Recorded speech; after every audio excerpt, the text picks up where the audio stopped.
Your mother never wanted you to find this, my father said, placing a weathered cedar box in my hands on his deathbed. But I can't take her secret to my grave. 3 days after his funeral, as my siblings fought over the estate, I finally opened the box and discovered everything I knew about our family was built on a lie. The hospice room smelled of antiseptic and ending. That peculiar scent of medications, flowers trying too hard to mask death's approach, and the lingering coffee my father could no longer stomach. Outside, April rain tapped against the window, providing a gentle rhythm to what we both knew were our final conversations. There's something I need to give you, Madeline, Dad said, his voice barely above a whisper. Something your mother made me swear I'd destroy. I leaned closer, taking his papery hand in mine. At 73, he looked ancient, cancer having carved away at him for months until only the essence remained. Those familiar blue eyes, now sunken but still sharp, watching me with an intensity that made my chest tighten. What is it, Dad? He gestured weakly toward the small closet. Top shelf, behind the spare blanket, cedar box. I found it easily, a simple wooden box about the size of a large book, its surface smooth from years of handling. A small brass latch held it closed, no lock. When I brought it to him, he didn't take it. Instead, he motioned for me to sit beside him again. Your mother never wanted you to find this, he said, his breath rattling slightly. But I can't take her secret to my grave. I've carried it too long already. Dad, you're scaring me. What secret? His fingers trembled as they brushed the box's surface. She made me promise. 36 years, I kept that promise. But some promises, he paused, gathering strength. Some promises hurt more in the keeping than the breaking. Is this about Mom? About how she died? My mother had passed 14 years earlier, a sudden aneurysm that took her in her sleep. One day she was making Sunday dinner for the family. The next morning she was gone. I was 22 then, just starting my career, still calling home twice a week for advice I pretended not to need. No, he shook his head slightly. It's about you, Maddie, about who you are. Before I could ask what he meant, a nurse entered to check his medications. Dad's eyes flicked to the box, then back to me. After I'm gone, he whispered, not before. Promise me. I nodded, tucking the box into my bag, unsettled by the weight of whatever secret it contained. 3 days later, he was gone. The lake house is mine, my brother Derek announced, voice bouncing off the wood-paneled walls of Dad's study. Dad always said it would be. He said no such thing, my sister Vanessa countered, arms crossed tightly over her chest. Why would he leave it to you when you've only visited twice in the last decade? Besides, I've already spoken with Martin about it. Martin Sherman, Dad's lawyer for 30 years, sat at the desk looking increasingly uncomfortable as my siblings circled each other like territorial wolves. He cleared his throat. Perhaps we should wait until everyone is. Why wait? Derek cut in. We all know what's coming. Dad left everything split 3 ways, minus whatever guilt donation he made to that cancer research place. Let's just get the paperwork started. Vanessa rolled her eyes. Always in a rush. Some of us actually want to honor Dad's wishes correctly. I stood by the window, watching raindrops chase each other down the glass. The same rain that had kept Dad company during our last conversation now returned for his funeral. The cedar box sat heavy in my tote bag, untouched since he'd given it to me. I couldn't bring myself to open it while he was still breathing, and the chaos of death arrangements had filled every moment since. Madeline. Martin's voice broke through my thoughts. Are you ready to begin? I turned to find them all staring at me. Martin with patience, my siblings with barely concealed irritation. At 36, I was the youngest, the one who had stayed closest to home. The one who had sat with Dad through chemo sessions while Derek managed his real estate empire in Chicago and Vanessa built her influencer brand in Los Angeles. Yes, sorry. I took a seat on the leather sofa, pulling my cardigan tighter against the chill that seemed to permeate the house despite the spring warmth outside. Martin adjusted his glasses and opened a thick folder. Your father's will is relatively straightforward. The estate is to be divided equally among his 3 children, with the exception of a few specific bequests. Derek made a satisfied noise. Vanessa uncrossed, then recrossed her arms. The lake house property, Martin continued, is designated for Madeline. What? Derek stood abruptly. Martin raised a placating hand. Along with the main residence. That's impossible, Vanessa said, voice brittle. That's over half the estate's value. The financial assets will be divided equally, Martin clarified. The properties, however, were specifically designated. Derek's face flushed crimson. This isn't what Dad wanted. Someone got to him while he was on those pain medications. Was it you, Maddie? Whispering in his ear while we were trying to maintain our lives despite his illness. The accusation stung like a slap. I was taking care of him, Derek. Someone had to. Oh, playing the martyr card, Vanessa sneered. How convenient that your sacrifice resulted in 2 houses. I never asked for anything, I said quietly. You never had to, Derek shouted. You were always Dad's favorite, ever since Mom died. The perfect daughter who could do no wrong. That's not true, isn't it? Look at you, sitting there pretending to be surprised. What did you promise him? That you'd keep the family legacy alive. Live in his precious house? Keep his memory dusted and polished while the rest of us moved on with our lives? The room pulsed with tension. Martin looked like he wanted to melt into the leather chair. There's more, he said hesitantly. Your father left letters for each of you. He handed out 3 sealed envelopes. Mine felt unusually thick compared to my siblings. Derek tore his open immediately, eyes scanning the contents. His expression shifted from anger to confusion. What is this supposed to mean? He demanded, waving the paper. The truth will explain everything. Trust your sister when the time comes. What truth? What time? Vanessa was reading her letter with similar bewilderment. Mine says the same thing. Forgiveness is easier when you understand the whole story. She looked up sharply. Madeline, what did you do? Nothing. I protested. I have no idea what he's talking about. But even as I said it, I felt the weight of the cedar box in my bag, heavy with unspoken truths. Martin cleared his throat. There are some additional documents that need signatures. Perhaps we should continue tomorrow when emotions aren't running quite so high. I'm flying back tonight, Derek said flatly. Whatever game is being played here, I don't have time for it. Have the paperwork sent to my office. Vanessa stood, smoothing her black dress with practiced precision. I agree. We can handle the rest remotely. As they gathered their things, neither looked at me directly. The gulf between us, present for years but carefully navigated during family holidays and occasional phone calls, had suddenly become an unbridgeable canyon. After they left, Martin lingered, concern evident behind his professional demeanor. Your father was of sound mind, Madeline, he said quietly, despite what your siblings might imply. I know that. He also knew this would be difficult. That's why he asked me to give you this. He handed me another envelope, this one unmarked. He said you'd understand when the time was right. When I was finally alone in the silent house, the house where I'd grown up, where Mom had braided my hair before school, where Dad had taught me to change a tire and mix the perfect old-fashioned, I sat on my childhood bed and placed both the envelope and the cedar box before me. Whatever truth lay waiting had been important enough for my dying father to break a decades-long promise, important enough to risk family harmony from beyond the grave. With trembling fingers, I opened the envelope first. My dearest Madeline, by now you've seen how Derek and Vanessa reacted to the will. I'm sorry to put you in this position, but there was no other way. The box contains what your mother never wanted you to know, but what I believe you deserve to understand. It will help explain my decisions and perhaps, in time, help heal the fractures in our family. The lake house was always meant for you. It was your mother's wish, though for different reasons than mine. She wanted to keep you close to home, to the life we built. I want you to have a safe harbor when the truth creates its inevitable storm. I've loved you from the first moment I held you, and that has never changed. Remember that when you open the box. All my love.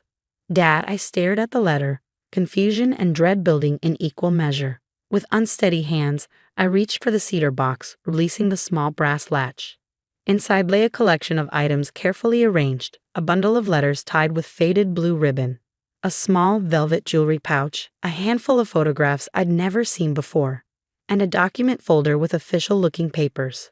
I reached for the photographs first. The top one showed a young woman with long dark hair and familiar eyes. My eyes, standing beside a man in an army uniform. They were laughing, caught in a moment of pure joy. I turned it over, written in delicate script, Sarah and Robert, summer 1985. I didn't recognize either name. The next photo showed the same woman, visibly pregnant, sitting on a porch swing. The third was of a baby, newborn, red-faced, wrapped in a yellow blanket. My breath caught.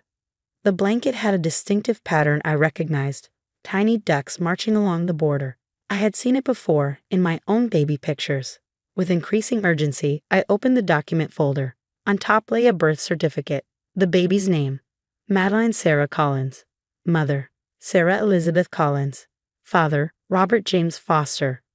But my birth certificate had always listed Elizabeth and Joseph Harrison, my parents, as my mother and father. Beneath it was another document, adoption records finalized in November 1986, just 2 months after my birth. My hand flew to my mouth, stifling a gasp that no one was there to hear. I was adopted. The truth hit me with physical force. I wasn't a Harrison by blood. I wasn't Derek and Vanessa's biological sister. The genetic similarities I'd always attributed to family resemblance, Dad's blue eyes, Mom's heart-shaped face, were coincidences, or perhaps what my parents had looked for when they chose me. With shaking hands, I untied the ribbon from the letters. They were arranged chronologically, the first dated March 1986. Dear Elizabeth, I'm not sure how to begin this letter. We've never met, but the adoption agency said you and your husband are considering my baby. They showed me your letter, told me about your struggle to have children, about the 2 you've already adopted and the love in your home. I want you to know I'm not giving up my daughter because she isn't wanted. She is wanted, desperately. But I'm 19, alone since Robert's death in a training accident, and my parents have made it clear they won't help with my mistake. This baby deserves better than what I can provide. The social worker said you can't have more children of your own. I'm so sorry for that pain. Perhaps in some way we can help heal each other's hearts. Sarah. I read through letter after letter, an ongoing correspondence between my biological mother and the woman I'd always known as Mom. Sarah's vulnerability and Elizabeth's compassion flowed through the pages, building a relationship that seemed to transcend their unusual connection. Until I reached a letter dated October 1986, a month after my birth. Elizabeth, I've thought about your offer constantly, and my answer is yes. I want to meet Madeline, to see her, hold her, know that she's thriving in your care. Your kindness in suggesting this means more than I can express. I understand your husband's concerns, but I promise I'm not looking to reclaim her. I just need to see her, to have some memory of her beyond those brief hours in the hospital. Perhaps, as you suggested, occasional updates would be possible. Photos as she grows. With deepest gratitude, Sarah. The next letter was in different handwriting, my mother's unmistakably. Sarah, I'm writing with a heavy heart to rescind my invitation. Joseph insists that continued contact would only complicate Madeline's life and our family dynamic. He believes a clean break is necessary for all of us to move forward. I fought for what we discussed, but ultimately, this must be a joint decision between my husband and me. Please understand this isn't what I wanted. The adoption is finalized now. Madeline is legally our daughter, and Joseph feels any connection to you threatens that security. I've enclosed the items you left at the hospital for her. The blanket, the small silver locket, as Joseph feels it best that she not have these reminders of a past we don't intend to share with her. I'm truly sorry. I hope someday you can forgive this change of heart. Elizabeth. But Sarah's blanket and locket were here in the box. Mom had kept them, despite what she wrote. And there were more letters, dozens more, spanning years. Sarah writing about her life, her continued education, her hopes that Madeline was happy. Mom responding with carefully worded updates that revealed little but maintained the connection. The final item in the box was a letter from Sarah, dated a month after my mother's sudden death. Joseph. I was deeply saddened to learn of Elizabeth's passing. Though we never met in person, her letters have been a lifeline these past 14 years. Her kindness in sharing glimpses of Madeline's life, against your wishes, as she eventually confessed, showed extraordinary compassion. I've respected your boundaries all these years. I've never attempted contact, never interfered. But with Elizabeth gone, I find myself worrying about Madeline. She's 14 now, navigating adolescence without her mother. I wonder if perhaps the letter ended there, unfinished, unsent. Clipped to it was a newspaper obituary. Sarah Collins, 36, passed away unexpectedly on September 12, 2000, from complications following an automobile accident. Just 2 months after my mother died, my birth mother had also passed away. I sat surrounded by the evidence of a secret history of lives intertwined by love for a child. Me. Dad had kept everything, honored Mom's correspondence in silence, carried the weight of these truths alone for 14 years after both women were gone. Until now. The velvet pouch yielded one final revelation, a delicate silver locket. Inside was a tiny photograph of the young woman from the pictures. Sarah, my birth mother, and a lock of dark hair. My hair, presumably, from when I was born. As dawn broke outside my window, I finally understood. This wasn't just about property or inheritance. Dad had given Derek and Vanessa their biological family legacy, financial security, connections, the foundation their birth parents had built. But I had been given the physical touchstones, the houses, the land, because they were the only roots I had. And he had given me the truth finally because he couldn't bear to leave me without knowing where I came from, who had first loved me, and why I had always felt that inexplicable sense of difference within our family. 2 days later, my siblings returned as requested. They'd arrived bristling with legal threats and barely contained hostility.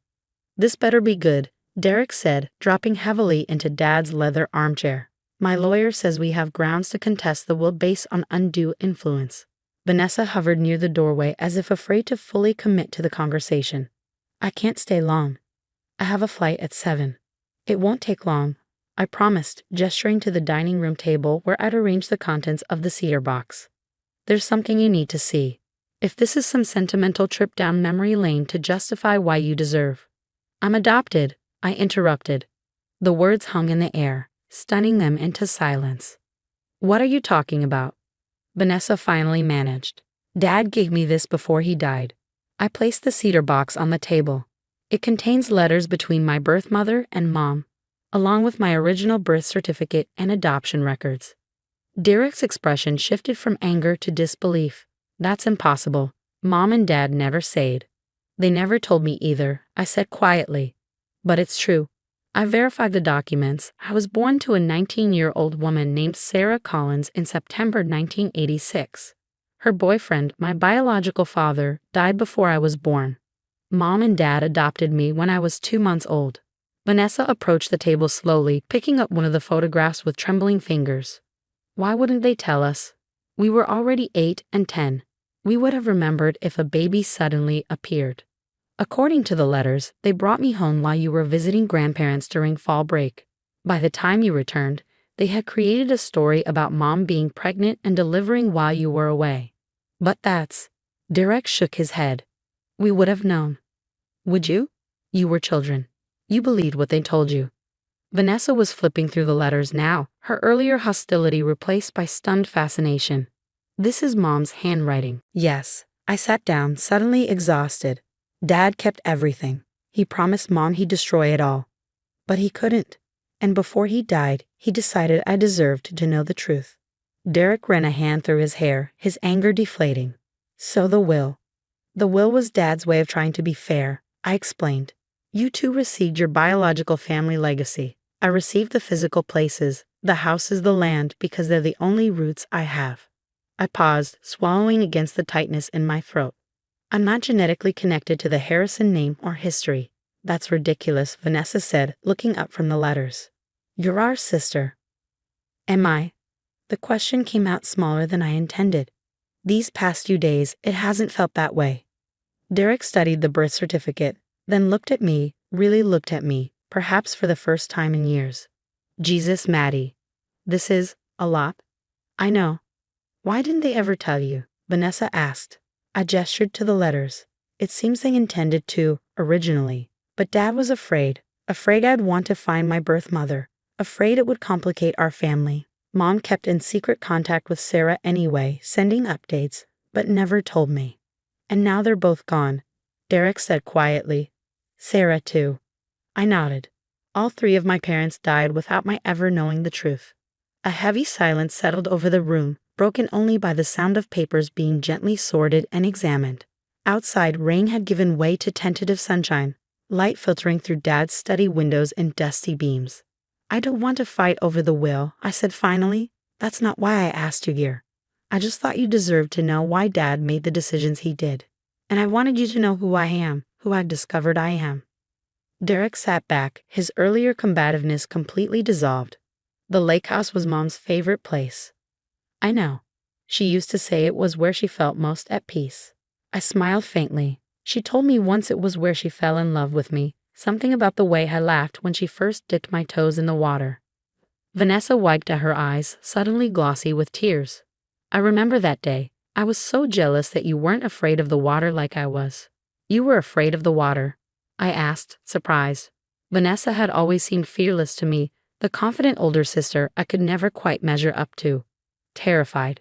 But you just smiled and splashed. I wanted to be brave like my baby sister. She gave a watery laugh. I still do sometimes. Derek stood, walking to the window. Dad's letter to me makes sense now. He wrote that the truth will explain everything and to trust you. He turned to face me. I'm sorry, Maddie. About what I said before. About all of it. Me too, Vanessa added. We've been distant. That's on us as much as you.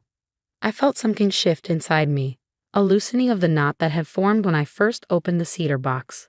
I don't know who I am anymore, I admitted. Everything I thought about myself, about our family. You're Madeline Harrison, Derek said firmly. Our sister. Maybe not by blood, but by everything that actually matters. Vanessa nodded, reaching across the table to take my hand. Besides, we've already spent 36 years as siblings. It's a little late to back out now. For the first time in days, I laughed, a real laugh that seemed to chase some of the shadows from the room. We spent the rest of the afternoon going through the box together, piecing together the story of how I came to be part of their family. Old hurts and rivalries didn't magically disappear, but something new emerged alongside them. Understanding, perhaps, or the beginning of it. As evening approached, Derek canceled his flight back to Chicago. Vanessa rescheduled hers for the following day. I was thinking, Derek said hesitantly as we picked up takeout in the kitchen, surrounded by the remnants of our shared past and newly discovered history. The lake house is big enough for all of us to use. If you're open to it, Maddie. I like that, I said. I think Dad would too. Later, as we sat on the back porch watching fireflies emerge in the twilight, Vanessa asked the question that had been hovering unspoken all day. Do you wish you'd known sooner? About being adopted? I considered this, turning the silver locket between my fingers. I wish I'd known my birth mother, I said finally. Sarah.